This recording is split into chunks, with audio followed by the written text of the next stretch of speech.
2시간 전에 마감한 트레이더가 생생하게 전하는 글로벌 마켓 리뷰 델타원입니다. 우리 시장은 또 폭등이 나왔고 해외 시장도 연속해서 폭등이 나오고 있습니다. 마이클 버리 아저씨가 I was wrong to say sel을 외치고 델방꿀을 외치던 악플러들은 이제 48시간 차단도 풀렸는데 조용합니다. 유튜브나 언론에서 현재의 사실을 과장하거나 여론몰이를 하고 있을 때 트레이더들은 냉정하게 시장과 호흡하면서 결정을 내립니다. 그러한 결정은 대중의 생각과 반대되는 경우가 커요. 특히 하루하루의 흐름을 보고 트레이딩하는 것이 아니라 큰 그림을 보면서 트레이딩하는 입장에서 시장이 진정한 맥이 무엇일까? 그리고 이벤트의 경중, 가격에 반영되는 시기, 이런 것에 대한 깊은 고민 끝에 결정을 내리게 되는 거예요. 그 결과 계좌에 손익이 바로바로 반영되는 이 결정이 무게가 큰 것인데 여기에 대해서 델방꿀이니 인간지표니 참 별소리를 다 하는 거 보면 기가 찰 뿐입니다. 저라고 마음이 편하겠습니까? 선택에 대한 이 결과를 담담하게 받아들이되 필요할 때는 확신에 차서 포지션을 질러야 되는 게 트레이더인 것입니다. 자, 델방꿀들 참교육됐나 모르겠습니다만 여하튼 당분간은 악플이 안 달렸으면 좋겠어요.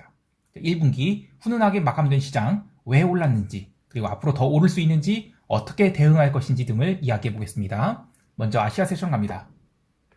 우리 증시는 갭 상승 출발 후 월물 신고가를 갱신하였지만 초반의 상승 속도는 얼마 되지 않았습니다. 그러나 9시 25분 선물이 321.85포인트를 넘어서자 외가격 콜옵션에 대한 이 대량이 롤링업 해지가 들어오기 시작했죠. 그리고 외국인들이 선물 롱베팅을 본격적으로 시작하게 됩니다. 9시 30분부터 10시 50분까지 지수가 갭 상승한 상태에서 또 3포인트가 상승한 동안 외국인들은 선물을 8천억가량 매수했고 현물 또한 순매수를 시작하면서 지수 상승을 견인했는데요. 사실상 오늘 이 시세는 이게 전부였어요. 10시 50분에 324선에 안착한 뒤 하루 종일 그 자리에서 맴돌았고 오전 이 시세에 동참하지 못했다면 장중 매매로는 이익을 내기 어려운 하루였다고 할 수 있겠습니다. 이것은 아주 중요한 시사점이 있는데요. 오늘 V코스피 지수는 두 가지 재미있는 현상이 있었어요. 우선 오전 9시 30분부터 10시 50분까지 지수가 상승할 때 V코스피 지수는 오히려 올랐다는 것입니다. 이거 아주 중요한 것인데요. 제가 여러 차례 이야기했었죠. 변동성이 오른다는 것은 옵션의 매수 해지 수요가 발생할 때 오르는 것이지 주가가 하락할 때 변동성이 오르는 게 아니라고요. 시장의 본질에 대해서 깊이 고민하고 20년 동안 생존하면서 터득한 거예요.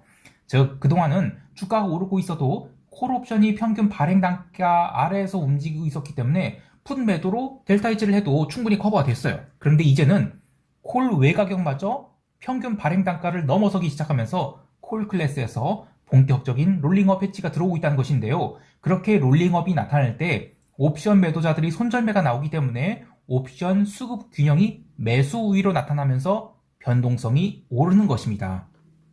멤버십 가입하신 분들이 보실 수 있는 스크립트를 여러 차례 보시면서 기억하실 수 있게 다시 정리를 해보면 변동성의 상승은 지수가 하락할 때만이 아니라 상승할 때도 나타날 수 있는데 그러려면 콜 클래스의 외가격 옵션들이 평균 발행 단가를 넘어서야 된다. 평균 발행 단가를 넘어서서 델타 해지를 위해서 풋 클래스의 옵션을 신규 발행한다 하더라도 델타를 못 따라갈 경우 콜 옵션 매도분을 손절매하게 되는데 이때 옵션 시장에서 손절매, 매도자들이 손절매하는 건 뭐예요? 매수죠. 매수 수요가 발생해서 지수 상승에도 불구하고 콜 옵션 가격이 상승하면서 변동성이 상승한다. 이게 요지예요. 다시 시장 이야기로 돌아와서 V코스피 지수가 지금 15포인트대로 더 이상 빠지지 않고 있어요. 이렇게 낮은 변동성 지수를 유지하고 있는 것은 옵션 시장에서 이 마켓 메이커들이 시장에 대해서 걱정을 하지 않고 있다는 의미도 되겠지만 반대로 이야기하면 장중에 혹시 방향성이 생기됐을 때 잘 쫓아가지 못한다? 그러면 하루 종일 시세를 놓치게 될 수 있다는 의미예요. 그리고 시세가 만약에 갭으로 발생했을 때 대응을 제대로 하지 못하면 포지션만 털리고 장중에는 뭐 따주기 장세로 아무것도 못하게 될 수 있다. 이런 것입니다. 자, 그래서 이럴 때 필요한 것이 엉덩이 딱 붙이고 시장에서 뭉개는 기술인데요. 이게 쉽지 않은 이유는 어떠한 시세가 발생할 때 시세의 태동기에는 그 전까지 방향성을 따라간 자들에 의해서 시세 반전이 자꾸 막히게 돼요. 이번처럼 한동안 하락장에 길들여 있던 투자자들 입장에서는 지수가 올라오게 되면 자꾸 매도를 하고 싶어져요. 특히 도저히 펀더멘털로는 롱을 못 잡게 하는 분들, 아니 사실 저도 그래요. 귀 막고 살 수도 없고 뭐 금리 이야기, 부동산 이야기, 경기 침체 이야기.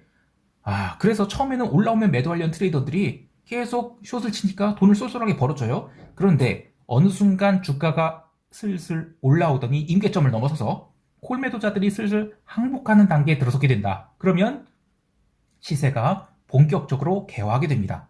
목요일 시장도 그랬다고 봐요. 명백히 외국인이 목요일 오후부터 미결을 증가시키면서 선물 매수를 해댔는데 숏에 길들여 있던 분들은 또 매도를 하고 싶어지는 거예요. 자, 그런데 금요일날 갭 상승이 조금밖에 안 나왔죠? 그런데 거기서 안 빠지고 외국인들이 더욱 강하게 선물을 매수하면서 매도자들을 올킬 시켜버렸어요. 숏돌이들 참교육시킨 것이죠. 영상이 후반에 시장 대응 전략을 이야기할 때 구체적으로 구현하겠지만 롱 포지션 잡고 뭉개는 게 왜 이렇게 어려운지에 대해서 이야기를 해봤어요. 그렇고 보면 트레이더는 참 외로운 것입니다. 자, 다시 시황으로 돌아와서 외국인들이 오전에 7천억 넘는 선물 매수를 하면서 선물 미결을 무려 1만 계약 넘게 증가시키고 현물은 오전 10시 이후로 꾸준히 매수하면서 동시호가에 대량의 현물 매수를 하여 장 마감에는 5천억 그리고 시간 외에서도 추가로 매수를 해서 무려 6,840억이 현물을 매수하였죠. 이 규모는 2월과 3월 통틀어서 1일 순매수량으로는 현물 매수가 최고치예요. 이렇게 해서 외국인들은 1분기 동안 거래소 시장에서 7조 원이 넘는 현물을 매수해서 마감하게 됐습니다. 또 선물 베이시스는 이번 6월물 선물이 근월물이 된 이래로 가장 강력한 콘텐고를 기록했는데요. 특히 2022년 한 해 동안 내내 선물 베이시스가 100오데이션을 기록했거든요. 이것은 전형적인 하락장의 형태였죠. 그런데 드디어 5개 분기 만에 선물 시장에서 이론 베이시스를 상회하는 콘텐고가 나타났다는 것이 역사적인 상승장으로의 전환입니다. 아마 제가 업계에 남아있다고 하면 보고 있나 상승장으로의 전환을 일하고 팀원들에게 이야기했겠죠. 너무너무 중요한 신호인 것입니다. 물론 상승장으로 전환됐다고 해서 다음날 다음날부터 계속 올라간다? 그건 또 별개 일이에요. 하지만 어쨌든 굉장히 오랜만에 5개 분기 만에 선물 베이시스가 이론 베이시스를 상회하는 콘텐고가 났다는 거, 이거는 굉장히 중요한 의미예요.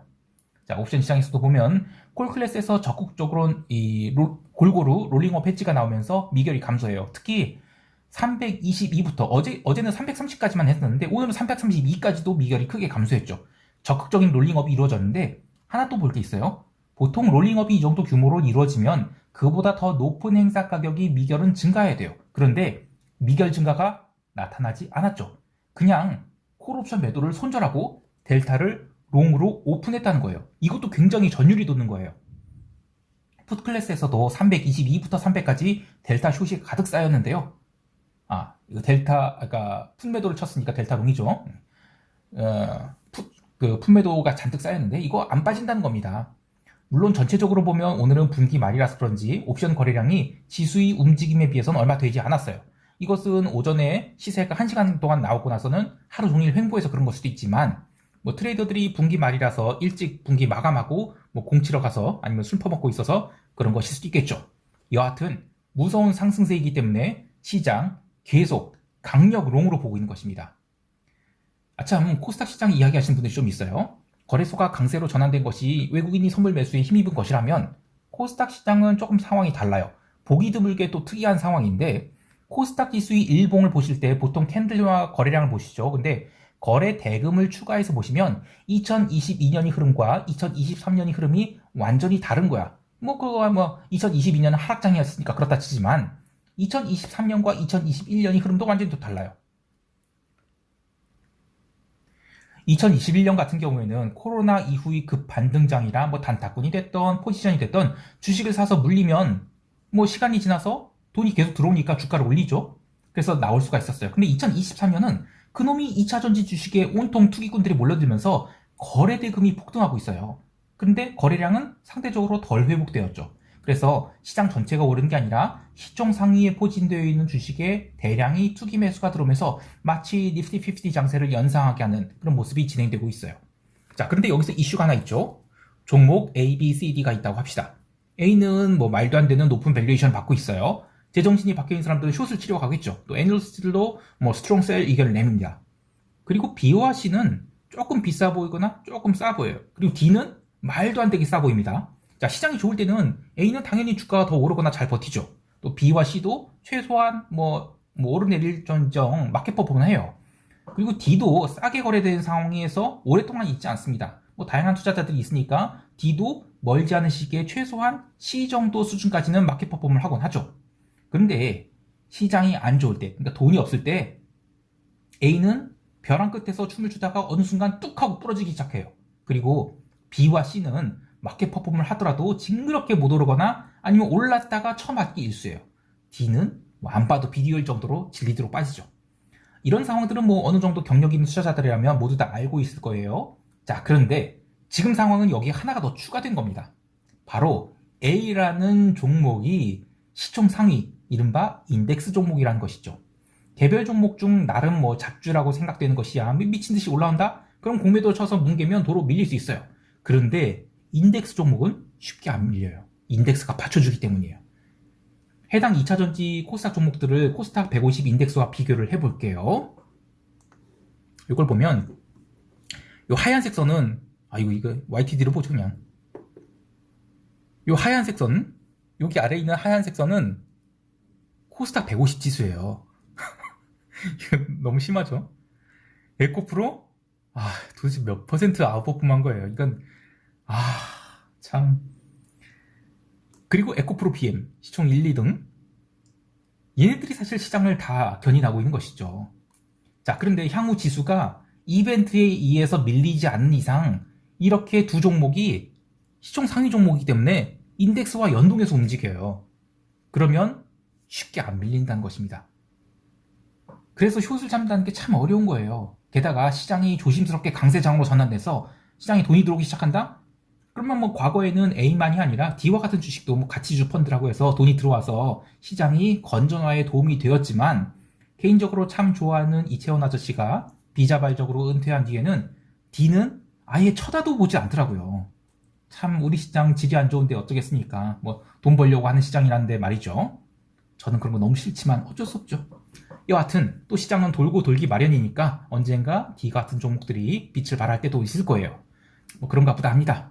요컨대 코스닥 지수 쉽게 빠지지 않는다는 것입니다.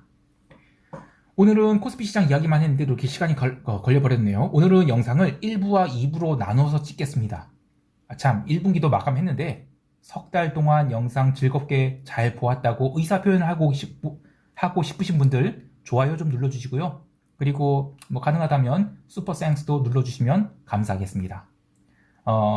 코스피 시장 대응 전략은 다음 영상에서 할게요.